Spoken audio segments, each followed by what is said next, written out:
Good morning. Thank you for joining the Garment District Alliance for our 2020 virtual annual meeting. I'm Barbara Blair, President of the Alliance, and I'm joined this morning by Alliance board members and officers, including Marty Meyer, Chair, Tom Block, Vice Chair and Chair of our Nominating Committee, Ira Fishman, Treasurer, and Eric Garral, Secretary. We're particularly grateful to you for joining us as we navigate this new format, especially me, who can never find a Zoom link. Before we start, I'd like to go over a few things that will help facilitate the meeting. For those of you who have dialed in on the phone, you'll need access to the internet on your desktop or phone in order to participate in the voting this morning. We're going to take two votes. They're both very, very important. One is the approval of the minutes and the other is for the board. During the meeting, we'll be showing images and documents on the screen. For those without video, all the visuals will be on the website at the conclusion of this meeting, and they'll also be in our annual report. And if you wish to ask a question this morning, you should do so in your Q&A box. You should see an option to enable the Q&A at the Zoom toolbar, which is below. We'll repeat any questions we receive and answer them so all the attendees can hear. Also, you should know that at the end of the meeting, during the Q&A period, we'll make you all participants so you can all see each other. So with that, I'd like to hand it over to Marty Meyer of Meyer Equities, the chair of our board. Marty? And her staff for their work for the whole year. They've done a great job, and especially for setting this all up. Without them, we wouldn't be here. I'd like to thank everybody for joining us for the first and we hope last annual meeting via Zoom. The annual meeting has always been a festive time for members of our community and a great way not only to learn about the activities of the organization and the city policies as it impacts us, but also to meet each other, network, celebrate our unique New York neighborhood. We hope that we can host everyone one of our wonderful restaurants again next year. But until then, I welcome and thank you for joining us today. The first order of business is to approve the minutes of last year's annual meeting. Following our budget and nominating report, you'll be asked to vote on approving the minutes of the board and the board nominating slate. Both of these votes will appear on the same ballot. Before Barbara gives her review, I would like to introduce our treasurer, Ira Fishman, from HSB Real Estate Group to give the treasurer's report. Ira? Hi, thank you, Marty. It's a pleasure to be here today with everybody. If you look on your screen, if you have Zoom, you're going to see the 2021 annual budget. In March, thank you, Marty, by the way. In March, the officers and board passed a $13 million budget, which you should see right now, as I just referred to on your screen. The budget reflects $2.3 million in security, $4.9 million in sanitation, and $2.5 million for the special programming for a cumulative 78.28% of our total budget. The remaining 21% is budgeted for all other areas, including marketing, administration, general operations, and capital projects. Special programming refers to the workforce and business development programming that is intended to strengthen the fashion industry and ancillary businesses, the historic core of the district, and was a requirement for lifting the special garment center zoning in December of 2018. In determining the budget, the officers went line by line with the staff to reevaluate all the costs and expenses of the organization. It is possible in response to the new COVID environment that funds may be reallocated amongst the budget lines to address challenges related to getting our neighborhood up and running again. If variances are contemplated, they will be authorized by the officers and reported to the board. If there are any questions pertaining to the budget, please submit using your question and answer function, as Barbara previously mentioned. There will also be time for questions at the very end of the meeting. I would now like to introduce Tom Block, chair of our nominating committee, to present the nominating slate for the 20 through 22 board term. Tom? Thank you very much, Ira. I'm Tom Block, vice chair of the GDA, and chair of the nominating committee. I'd like to thank the other members of the committee, Steve Kaufman, Kaufman Organization, Leslie Lisser of Invesco, and Bob Sabat of Sabat Partners. In addition to the renominations, you'll see on the slate, there are 4 new individuals with whom the nominating committee met in order to create a slate that reflects the leading business sectors of the garment district. We reached out to both new and longstanding tenants that have a significant number of employees and thus a big stake in the neighborhood. For your consideration, we present the following individuals. Bruce Fisher and his brother are partners, co-owners. It's a family business of Golden Touch. They have hundreds of employees at 500 7th Avenue, and he's expressed interest. Christian Brojas is the manager of the Moxie Hotel. I think all of you know it. It's on 7th Avenue and 36th Street. Sherry Lindell is a lawyer at Tarter, Krinsky and Dragan. We don't have many lawyers on the board, and that's a welcome addition. Cassie Rosenthal is with Rosenthal and Rosenthal. They're a factor and finance company. They've been in business for a long time. Many of you have seen their sign. It's been around also for a long time on 37th Street and Broadway. We believe these individuals will be valuable additions to the board, and we're very grateful that they're willing to serve. I'd also like to take this time to thank the board members who are rotating off the board. First and foremost is Dana Comfort, who's been a vice chair of the board for many years, and he's been a wonderful board member, positive, uplifting thinking, and he's going to be missed by all the board members and the staff as well. Additionally, we'd like to thank Michael Gamzon, Avi Hadari, Daniel Michan, Louis Naviaski, and Chris Shield. All of them will be missed. We will now begin voting on approval of last year's annual meeting minutes and the board nominees. May I have a motion to approve both? We hear a motion? I make a motion. I make a motion. We have a second. Meyer. We have a I second. second the motion. Ira Fishman, I second the motion. Good, good. And now we have both of those on your screen, and in the chat window, you'll see a web address. Please click on the link in the chat window and open your web browser and type in the web address you see on the screen now to vote. Elections will be take place by category. Individuals may only vote for their own category. First, click on your category, then your ability to vote will appear. Categories A through D will be asked to vote to approve last year's annual meeting minutes as well. We will pause a few minutes to allow everyone to vote.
We can see that the votes are coming in.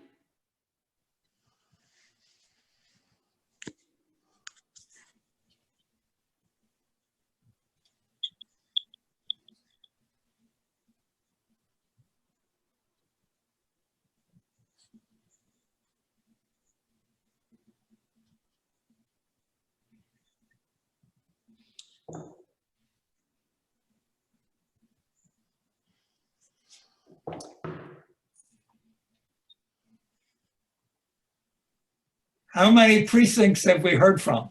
Yeah, so we're actually looking at the numbers, Tom, and they're coming in slowly. If you'd like, I could start. And I hope that people will continue to vote and you can catch up with the slides. You'll really only be missing the slides. Yeah, I think that's a good idea. Rather than just pause, Yeah. why don't we ask Barbara to talk about the last year and the coming year, and at the end we'll tally up the votes and see how it is.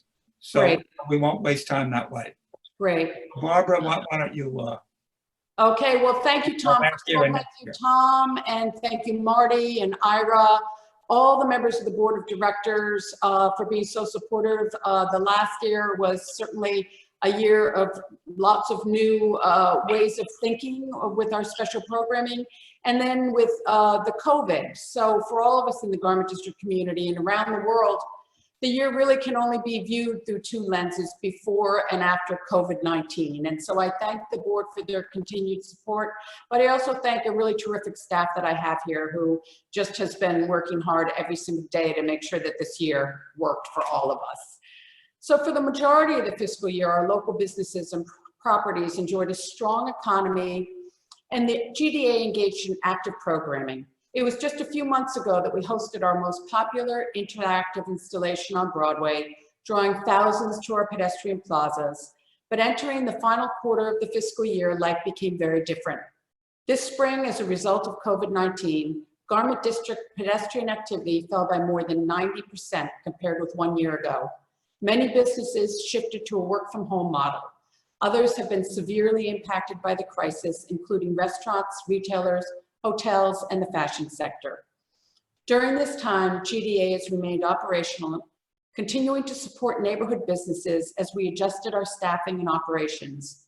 Front office staff worked remotely, while our public services departments reduced hours and split shifts to minimize the number of employees on site at any one time. These adjustments have enabled us to work safely while providing our essential services of sanitation, security, maintenance, and horticulture. We continue to regularly communicate with our members and serve as a conduit for public information and links to critical COVID support programs for our businesses. We connected manufacturers that were able to make PPEs with city and state entities working to increase the supply of these critical resources. And we work with city officials and other neighborhood leaders to establish best practices for recovery. Before the virus, fiscal 20 was an eventful and positive year for the Alliance and the neighborhood. While the impact of COVID-19 will be devastating to communities around the world, we believe that the Garment District's Midtown location, unmatched transportation options, and desirable office space will be invaluable in our recovery efforts. For the last decade, the neighborhood has been on a steady upward course, diversifying its workforce and experiencing tremendous job growth. Private employment grew 58% in the district from 2000 to 2018. The single largest sector now is hospitality, a result of 46 hotels with more than 10,600 rooms having been built in the district since 2005. Hotels represent more than 10% of the total number of buildings in the district, and the value of hotel buildings is 19% of the district's total commercial building value. Additionally, hotels brought in approximately 3.7 million visitors a year to the district. This had a dramatic impact on our restaurants and other ground floor retail. The sector is suffering now because of COVID, though some of our hotels are weathering the storm by housing the United States National Guard and first responders. Since 2000, our population of residents has grown as well. Currently, there are 59 residential buildings in the district containing 2,888 residential units and a population growth of 52%. Lifting the zoning overlay in 2018 recognized the decline of apparel manufacturing over the last 60 years, allowing the garment district to capture lost value, fully integrate into the Midtown Business District, and provide a pathway to occupancy compliance for many businesses. The release of these restrictions will be a very important factor in the district's recovery. To address the fashion industry's discouraging trend of decline, the Alliance reached out to the sector through an RFP process to solicit and fund programs that will address business and workforce development and capital improvements that strengthen the neighborhood's identity. In the coming year, we'll be working with the Pratt Center for Community Development, the CFDA, ITEC, FIT, the U.S. Department of Commerce, Custom Collaborative, NEST, and others to offer a robust roster of programming. Later this year, we'll release our second RFP, calling for additional proposed programming applicable to all district businesses. While the recent growth of new business sectors is good for the district, the expansion came with a challenge: pedestrian congestion. This is an issue for all of Midtown. We must act now to address the needs of the 21st century city by establishing a more equitable and environmentally sustainable use of public space. The Alliance is working closely with DOT to enhance mobility. Over the past year, DOT has created pedestrian corridors out of the western lanes of both 7th and 8th Avenues, adding capacity for pedestrians and improving mobility. DOT has also recently met with bids on Broadway from Columbus Circle to 14th Street to review the city's long-term Broadway vision. Their plan will employ discrete, block-by-block treatments to increase overall pedestrian space along the Broadway corridor. While the plans are still in development, DOT hopes to test these concepts this summer. Broadway from 39th to 40th Street will be converted into a full pedestrian plaza, while the block from 38th to 39th Streets will become a slow street with limited vehicular access to accommodate deliveries and drop-offs. These improvements will be made using temporary materials so the configuration can be adjusted and stakeholder feedback gauged before any permanent capital improvement is made. We were encouraged to hear Speaker Johnson advocate for a citywide two-phase transportation master plan, which calls for the city to expand infrastructure and adopt policies to make bus, bicycle, and ped transit safer and more efficient. This is ever more important as tenants seek safe transportation options for getting to and from work. We're advocating for a top-down review of public space allocation as a requirement of any master plan that includes the use of technology for enforcement. Some street furniture, once an amenity, is now an impediment to pedestrian mobility, adds to sidewalk congestion, and in many cases is just plain obsolete. In an effort to remove sidewalk obstacles, we persuaded DOT, do it, with the help of CB5, Manhattan Borough President Gail Brewer, Speaker Johnson, and Councilmember Keith Powers to remove 15 telephone booths from the district. Our goal is to have the remaining 18 removed this summer. We thank our elected officials and CB5 for this collaboration. Another population-related challenge is the explosive growth of garbage that has led us to increase sanitation. As part of this effort, and following a year-long project in 8th Avenue, this June we'll install big belly trash bins throughout the rest of the district. These compactors crush 5 bags of garbage into 1 bag, thus reducing our plastic bag consumption by 28,000 pieces a year.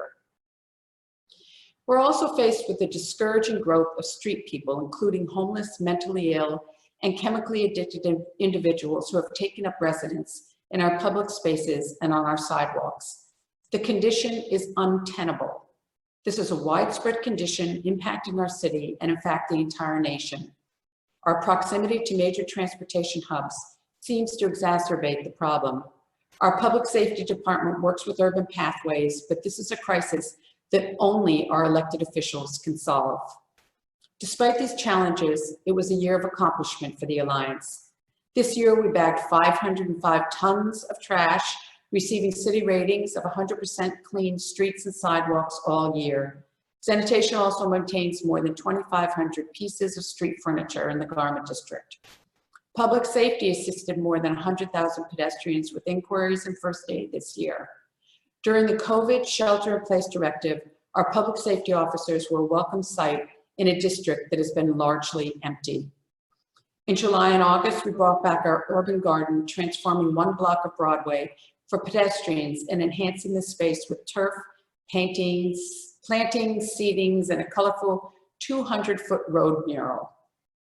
In January, for the first time, we had a winter garden, complete with our most successful public art installation to date. In Pulse, 12 large seesaws were installed on a block of Broadway that was repurposed by DOT for pedestrians.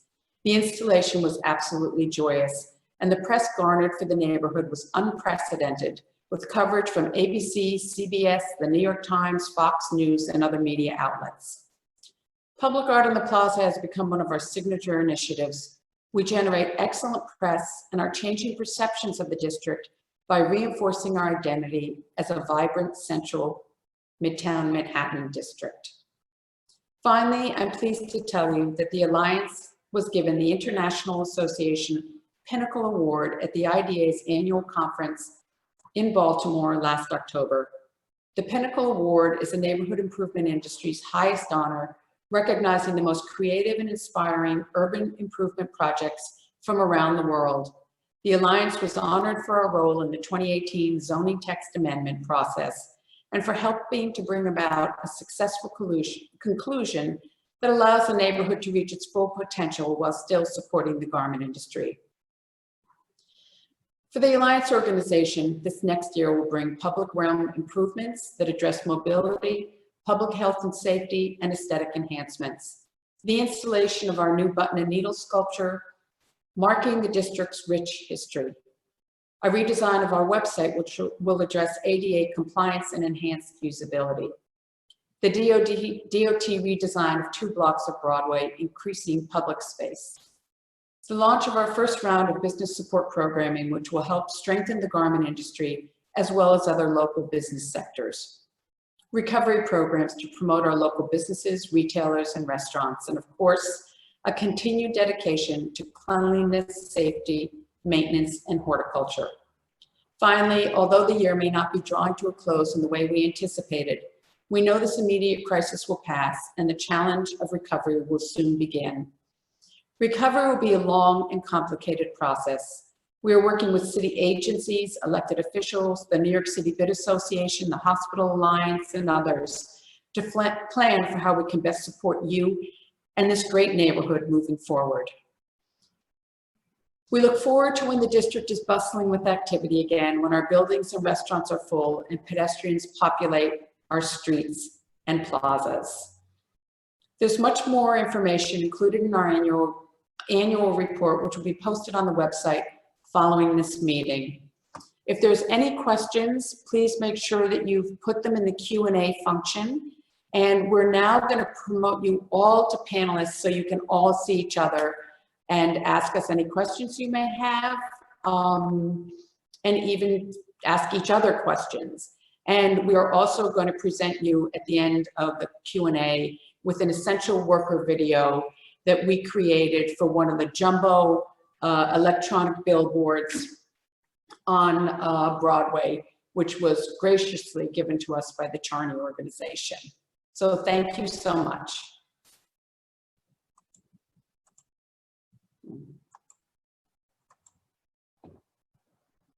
Barbara, Steve Kaufman votes for everything. He can hear us, but he can't see. You can't see him, so he wanted me to let you know. Okay, thanks so much, Marty. Barbara? Yes? Will Garment District Arts Week move forward? And if so? At this point, we do not have plans to do the Arts Festival again this summer. I think one of the things that's happened is that, well, first of all, it was a decision of the officers of the board as we were looking at much greater expenses in other program areas, particularly, I have to be honest, in sanitation. But also we do a very robust program of public art on the plazas. And so we'll continue with that throughout the year. It goes throughout the year, and that's really where we'll focus our attentions moving forward. Okay. And that's the only question we have.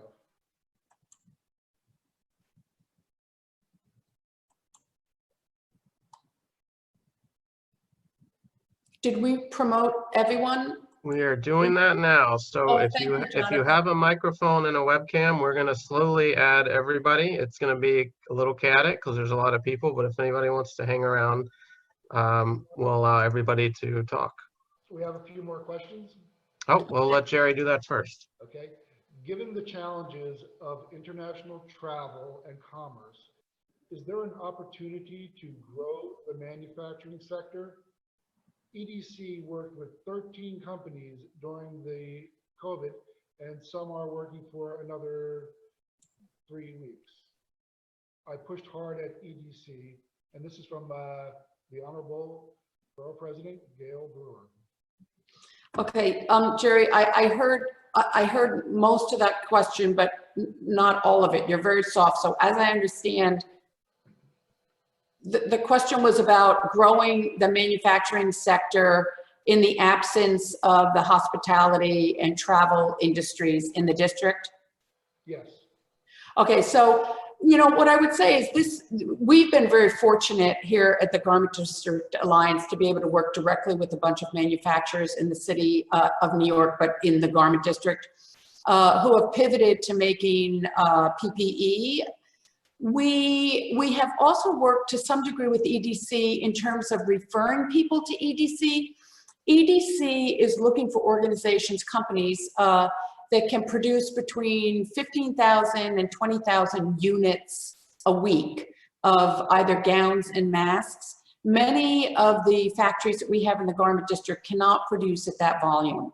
So if you can produce at that volume, EDC has been contracting with those companies. Many of them are in the Garment District Alliance, or at least several of them are, and then others are out in Brooklyn.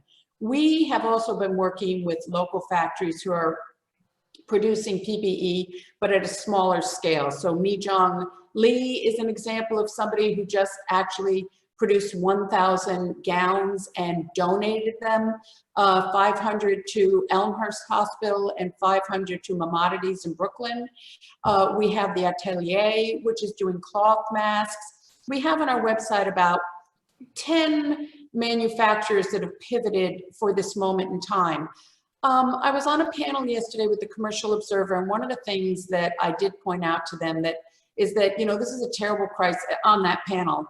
This is a terrible, terrible crisis. But one of the things that we learned from this crisis is that we're wholly unprepared for catastrophes that occur in our cities and states, whether they're floods or hurricanes or acts of terrorism or diseases. And it's because we don't steadfastly invest in infrastructure and supplies when these calamities occur. So, you know, there is an opportunity, but there would have to be a real willingness on the part of government to fund that kind of preparedness. All right, Barbara, there's another Speak question. up, Jerry. I can barely hear you.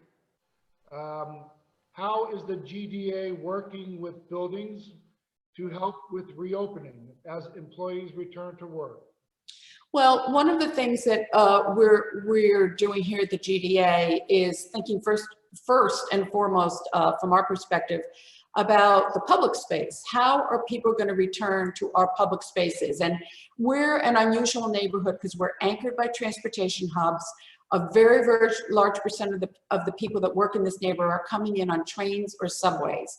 So the first challenge for us as a city will be for people to have the confidence and peace of mind to get back on the subway or to get on a train to come to Midtown Manhattan. And then the district itself is sort of that last mile of travel. So once you get to one of our transportation hubs, then usually it's on foot that you go to your office, whether it's east of the Garment District, north, south, whichever direction it is. And it's in that space, whether it's sidewalks or roadbed, or the pass-throughs that go through the buildings, where our greatest efforts will be in terms of reminding people about social distancing signage. We will have decals that will be available to all our ground floor retailers where they can mark the sidewalks or pavements with 6 feet, between where people line up for something. We are deep in conversations with DOT about creating sidewalk cafes so that if you're a restaurant, obviously you can't go back to 50%, 100% capacity. If you went back to 50%, could 20% of that be outside curbside cafes, maybe in parking spaces, if the sidewalks are too narrow? And then, of course, and we're in communication with REBNY, obviously, but the idea, and this is messaging that you're getting directly from building associations, but also from bids, the idea of masks, sanitizing the elevator buttons, only allowing a certain number of people on the elevators at a time. So the cleanliness inside the buildings, and there's some very, very good best practices out there by the large real estate companies that we are sort of looking to as guidelines. But the thing that we are going to concern ourselves most with is how are people behaving in the public realm, and how do we make sure that our plazas and public spaces are safe? That's it for questions. No more questions. Come on, ask me anything, guys.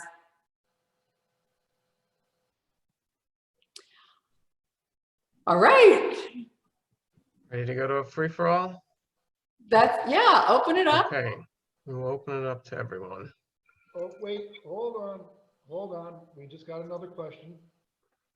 As a business owner who relies on the office worker population in and around the Garment District, I'm very concerned about the economic impact of a prolonged delay in employees returning to office. Well, that's a very interesting conversation, and that's a conversation that we're having with a lot of entities right now.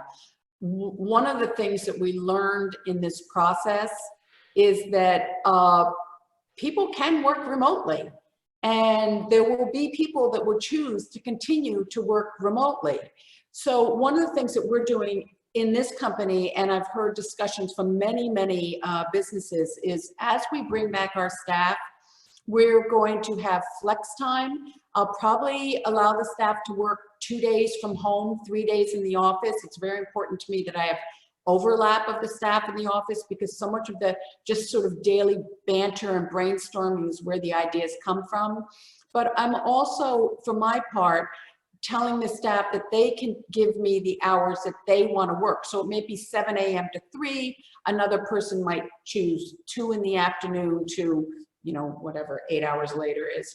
But, the idea is that we'll have a certain amount of overlap so that we still have that sort of opportunity for innovation and creativity and discussion, but spread out the workforce, because I, for one, don't want the workforce riding the subways at rush hours. So I think what you'll see is people are already trickling back. If you look at the pedestrian numbers and the traffic numbers and the transit numbers, they're all going up.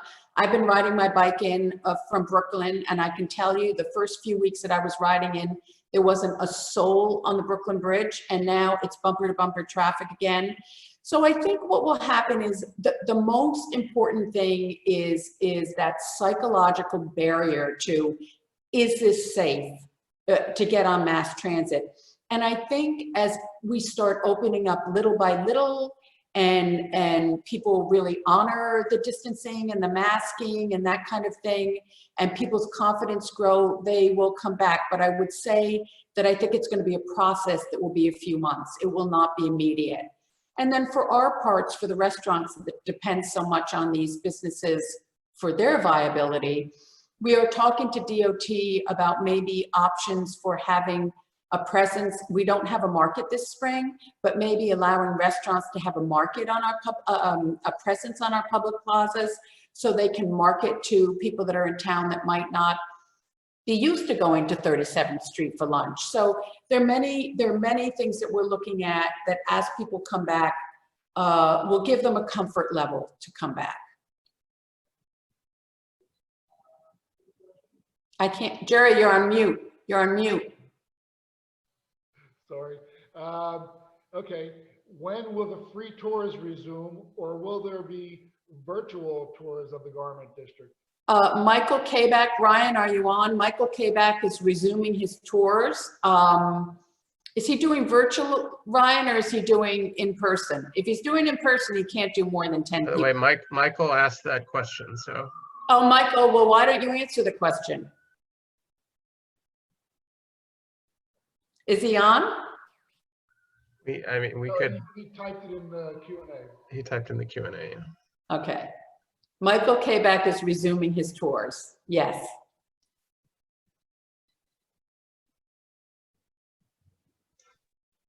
And that's it. Okay. Here we go.